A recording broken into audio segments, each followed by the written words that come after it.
साथियों नमस्कार।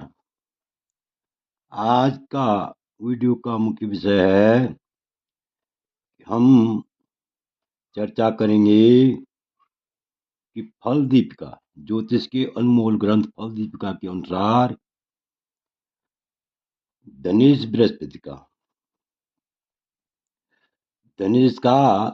बृहस्पति से संबंध हो तो ऐसा जातक किस कला में निपुण होता है, किस कार्य में दक्ष होता है। इसी प्रकार बुध, चंद्रमा, शुक्र, इन सभी ग्रहों का यदि धनेश से संबंध हो, धनेश का आपसी संबंध हो, तो ऐसा जातक किस कला में दक्ष होता है, किस कार्य करने में दक्ष होता है। इसी विषय पर हम विस्तार पूर्वक चर्चा करेंगे। तो इससे पहले मेरा आप लोगों से अनुरोध है कि आपने अभी तक यदि मेरा चैनल सब्सक्राइब नहीं किया तो अवश्य सब्सक्राइब करने का कष्ट कीजिए, वीडियो को लाइक कीजिए, शेयर कीजिए। तो देखिए, सबसे पहले देखिए कि धनेश का कौन से ग्रह के साथ पारस्परिक संबंध होने से जातक किस कला में निपुण होता है, किस कार्य में दक्ष होता है, कौन से कार्य करने का शौकीन होता है। तो देखिए, ध्यान से देखिए, यहाँ पर जो है फल दीपिका नामक ज्योतिष के अनमोल ग्रंथ में लिखा हुआ है कि यदि धनेश का बृहस्पति से पारस्परिक संबंध हो तो जातक वेद और धर्मशास्त्र का विद्वान होता है। ध्यान से देखिए, यदि धनेश का बृहस्पति से संबंध हो, पारस्परिक संबंध हो, तो ऐसा जातक वेद और धर्मशास्त्र से में विद्वान होता है, अर्थात अत्यंत विद्वान होता है। और यदि बुद्ध से संबंध हो, धनेश का बुद्ध से संबंध हो, तो ऐसा जातक किस कला में दक्ष होता है, किस कार्य करने में दक्ष होता है। तो इसी संदर्भ में देखिए, यदि धनेश का बुद्ध से संबंध हो, बुद्ध से पारस्परिक संबंध हो, तो जातक अर्थशास्त्र में पटु होता है, अर्थात अर्थशास्त्र का ज्ञाता होता है। तो आपने बृहस्पति के बारे में भी समझ लिया, बुद्ध के बारे में भी समझ लिया।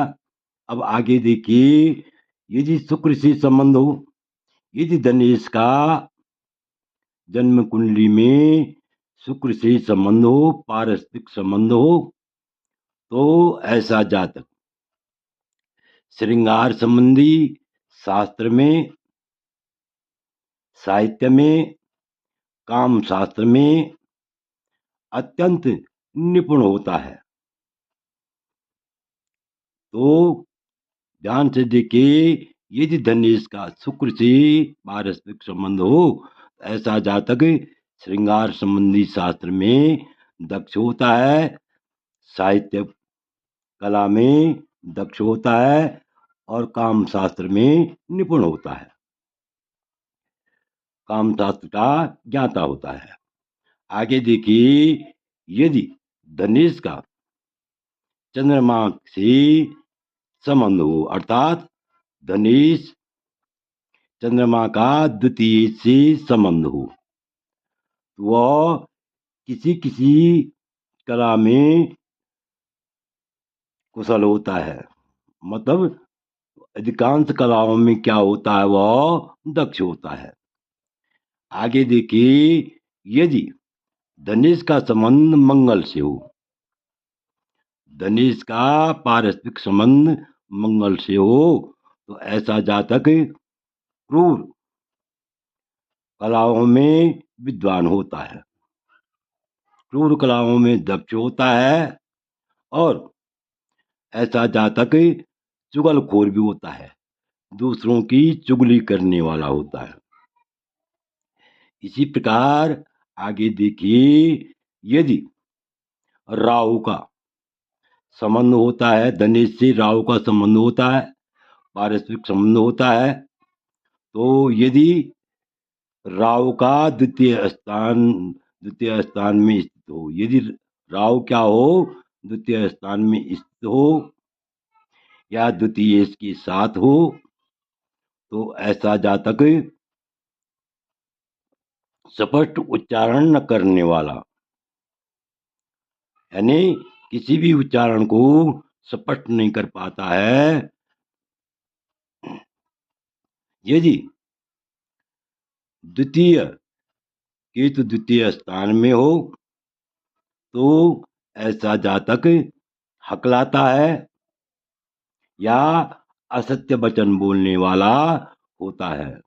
अर्थात यदि द्वितीय केतु जो है द्वितीय स्थान में हो, द्वितीय भाव में हो, तो ऐसा जातक हकलाने वाला होता है या असत्यवादी होता है, असत्य बोलने वाला होता है। इसी प्रकार यदि धन स्थान में पाप ग्रह हो, तो ऐसा मनुष्य मूर्ख होता है, अत्यंत क्या होता है, मूर्ख होता है और निर्धन भी होता है। यहाँ पर ध्यान देने योग्य बात यह है कि यदि धन स्थान में पाप ग्रह हो, क्या हो, पाप, कोई भी पाप ग्रह हो, तो ऐसा जातक क्या होता है, अत्यंत मूर्ख होता है और निर्धन भी होता है, बहुत गरीबी हालत में जीवन जीता है, जीवन यापन करता है। तो देखिए, अब आप समझ सकते हैं कि धनेश का संबंध बृहस्पति से हो, तो ऐसा जातक विद्वान होता है। बुध का संबंध हो तो अर्थशास्त्र में पटु होता है। शुक्र का संबंध हो तो साहित्य काम शास्त्र में निपुण होता है। चंद्रमा का संबंध हो तो किसी न किसी कला में वह अवश्य दक्ष होता है। मंगल का संबंध हो तो क्रूर कलाओं में दक्ष होता है और चुगलखोर भी होता है, चुगली कर दूसरों की चुगली करने वाला होता है।